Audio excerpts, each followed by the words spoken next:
ជាភ័ព្វសំណាងមួយដែរពេលយើងជីកទៅយើងបានប៉ះឃើញបង្គោលលេខ43គឺនៅទ្រង់ទ្រាយទាំងវែងតែម្ដងដោយគេកប់ចោលជីកនៅក្នុងវាស្ថិតនៅក្នុងដីស្រែរបស់ប្រជាជនថៃដែលកំពុងធ្វើសពថ្ងៃអញ្ចឹងនេះសបញ្ជាក់ថាវានៅក្នុងតំបន់ដែលយើងបានគិតទុកបានសិក្សាច្បាស់លាស់ខុសពីមានទស្សនៈមួយចំនួនដែលថាបង្គោលនេះគឺចូល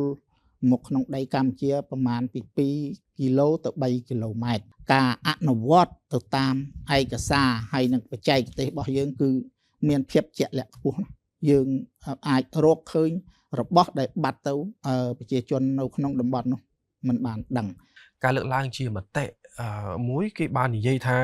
ការកំណត់បង្គោលលេខ43ត្រូវបានចោទថាខិតចូលចម្ងាយ2ឬក៏3គីឡូម៉ែត្រខ្ញុំបាទសូមគោរពអញ្ជើញអាដាមឡៃសេលីថាអាចពន្យល់ថាអីបានជាបង្គោលលេខ43នៅទីនេះបាទខ្ញុំសូមបញ្ជាក់ដល់មហាជនទូទៅទាំងអស់បានជ្រាបថាការចុះរុករក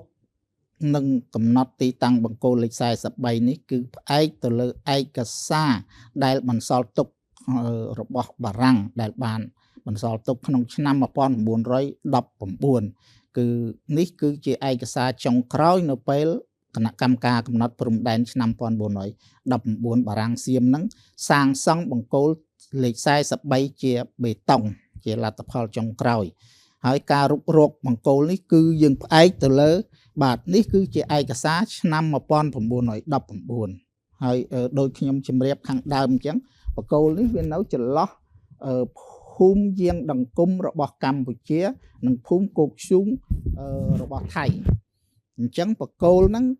ពេលកំណត់បានសពថ្ងៃនេះគឺនៅដូចទៅតាមប្លង់ដៃហ្នឹងគឺនៅអូរលំរស័យហើយអូរលំរស័យនេះ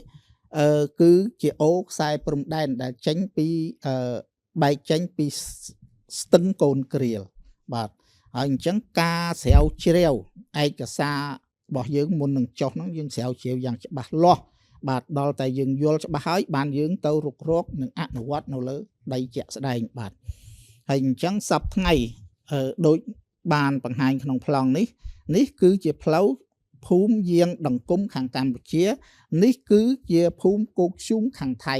ដែលសប្តាហ៍ថ្ងៃនេះភូមិទាំងពីរហ្នឹងនៅជាផុសតាងបាទហើយបង្គោលដែលយើងរកឃើញនៅចន្លោះភូមិទាំងពីរហ្នឹងហើយមានកម្រិតបង្គោលនេះមានកម្រិតប្រមាណពី800ម៉ែត្រទៅ1000ម៉ែត្រពីភូមិគោកឈូងហ្នឹងទេ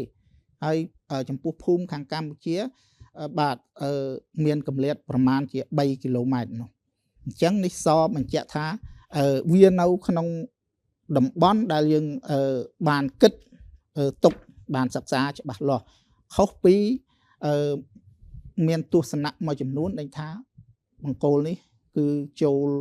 មកក្នុងដីកម្ពុជាប្រមាណពី2គីឡូទៅ3គីឡូម៉ែត្របាទហើយ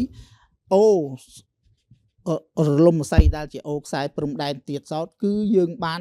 សិក្សាយើងដើរតាមអូហ្នឹងយើងវាស់អីទៅតាមអូដូចអ្វីដែលកំណត់ហេតុបានបន្សល់ទុកបាទហើយពេលយើងវាស់មកដល់ចំណុចបង្គោលនេះគឺអូសពថ្ងៃគឺវាមានរាងចឹងដែលផ្លូវនេះមានបាទផ្លូវមានហើយពេលវាស់មកឯកភាពគ្នាយើងក៏ជីករណ្ដៅដើម្បីដោយសារបង្គោលនេះវាបាត់បង់យើងជីកហើយយើងបំរុងធ្វើជាដូចជើងតាងអញ្ចឹងយើងចាក់គ្រឹះបេតុងសម្គាល់សម្រាប់នៅពេលខាងមុខយើងសាងសង់បង្គោលនេះឡើងវិញប៉ុន្តែជាភ័ព្វសំណាងមួយដែរពេលយើងជីកទៅយើងបានប៉ះឃើញបង្គោលលេខ43គឺនៅទ្រង់ទ្រាយទាំងវែងតែម្ដងដោយគេកប់ចោលជីកនៅក្នុងវាស្ថិតនៅក្នុងដីស្រែរបស់ប្រជាជនថៃដែលកំពុងធ្វើសពថ្ងៃកប់ប្រមាណជាកន្លះម៉ែត្រតែដោយសារយើងជីកអញ្ចឹងការសិក្សាស្រាវជ្រាវការអនុវត្តទៅតាមឯកសារហើយនិងបច្ចេកទេសរបស់យើងគឺមានភាពជាក់លាក់ខ្ពស់យើងអាចរកឃើញរបស់ដែលបាត់ទៅប្រជាជននៅក្នុងតំបន់នោះមិនបានដឹងបាទនេះសូមបញ្ជាក់ថានេះគឺជាទីតាំងត្រឹមត្រូវពិតប្រាកដបាទដូចអ្វីដែលបានបន្សល់ទុកកាលពីឆ្នាំ1914សូមអរគុណ